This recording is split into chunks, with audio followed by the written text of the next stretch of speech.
Far away on the hillside grew a forest of trees, little and big, old and young, tall and short. The trees were very happy with life, just as it was on the hillside. Sometimes they spoke of the future, of the things they would like to do and to be when they grew up. One said, "You know, I should like to be a baby's cradle.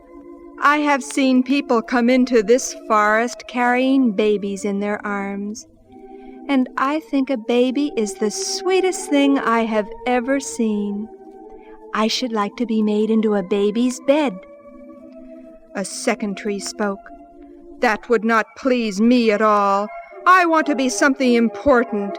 I should like to be a great ship, strong and stately. I should like to cross many waters and carry cargoes of gold." One little tree stood off by himself, apparently in deep thought, but he did not speak. "And what would you like to be?" asked the mother tree. "Have you no dreams for the future?" "No dreams," he answered, "except to stand on a hillside and point to God. What could a tree do better than that?" Mother Tree looked at him fondly. "What indeed?" she said. Years passed, and the trees grew up, and one day men came to the forest and cut down the first little tree. "I wonder whether I shall be made into a baby's cradle now. I hope so. I have waited so long," he whispered. But the little tree was not made into a cradle. Instead, it was hewn into rough pieces and carelessly put together to form a crude stall where cows and horses ate. He was heartbroken. "I do not like this at all," he wailed. "This is not what I planned, to be shoved into this dark stable with no one to look at me but the cattle." But God, who loves little trees, whispered, "Wait, I will show you something." And he did. For there were in the same country shepherds abiding in the field, keeping watch over their flocks by night. And lo, the angel of the Lord came upon them, and the glory of the Lord shone round about them, and they were sore afraid. And the angel said unto them, "Fear not, for behold, I bring you good tidings of great joy, which shall be to all people. For unto you is born this day in the city of David a Savior, which is Christ the Lord.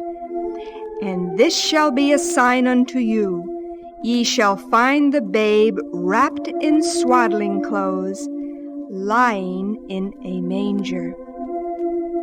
In the stillness of the night, God had laid there his own babe, the Son of God.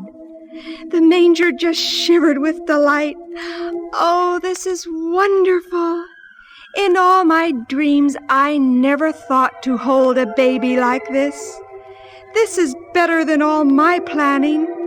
Why, I am part of a miracle."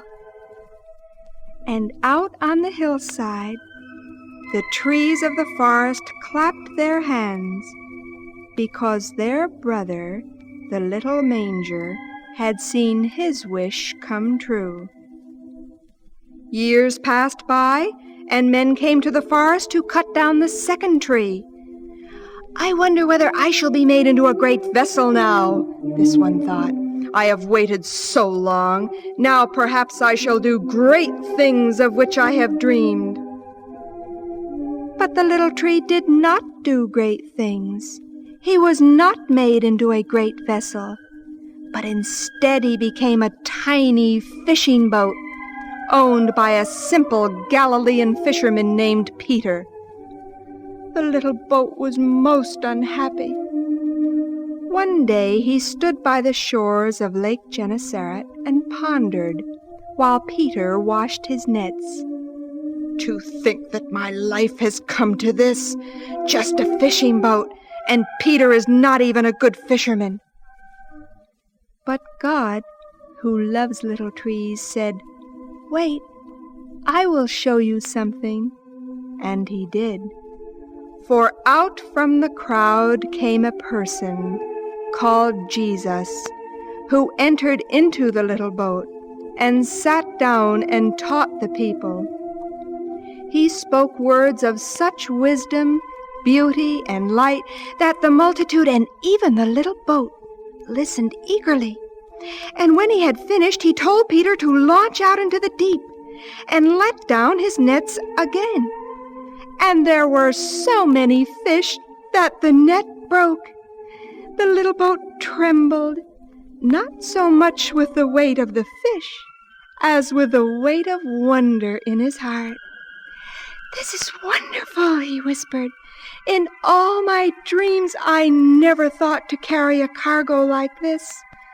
Why, I am part of a miracle. This is better than all my planning." And out on the hillside, all the trees of the forest clapped their hands because their brother the boat had known fulfillment. Months went by, and men came to the forest to cut down the third little tree, the one that had wanted just to stand on a hill and point to God. He was most unhappy.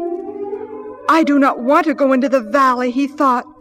"Why couldn't men leave me alone?" But men did not leave the little tree alone. They tore away its branches, they cut into its bark and deeper into its very heart. They hewed it apart and they put it together again in the form of a crude cross. The little tree quivered through all its being. "Oh, this is terrible. They are going to hang somebody on me. Oh, I never wanted this to happen to me. I who only wanted to point to God. This is awful." But God, who loves little trees, said, "Wait, I will show you something." And he did. For one day outside Jerusalem, a great multitude gathered, and in their midst was Jesus, and beside him was the cross. And as they led him away, they laid hold upon one Simon, and on him they laid the cross, that he might bear it after Jesus. And when they were come to the place which is called Calvary, there they crucified him. The cross shuddered beneath the weight of agony and shame. Then, suddenly, a miracle happened. Jesus, when he had cried again with a loud voice, yielded up the ghost. And behold, the veil of the temple was rent in twain from the top to the bottom. And the earth did quake, and the rocks were rent. Now when the centurion and they that were with him watching Jesus saw the earthquake and those things that were done, they feared greatly, saying, "Truly this was the Son of God."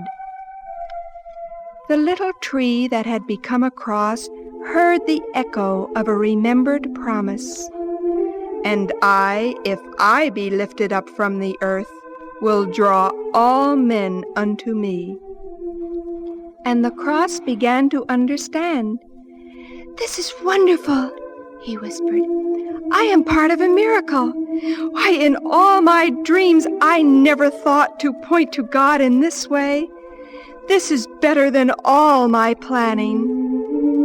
And so it was, for hundreds of trees have stood on the hill slopes through the years, but not one of them has ever been able to point a man to God. Only the cross of Calvary can do that. And out on the hillside, all the trees of the forest bowed their heads and thanked God because their brother, the cross, had known fulfillment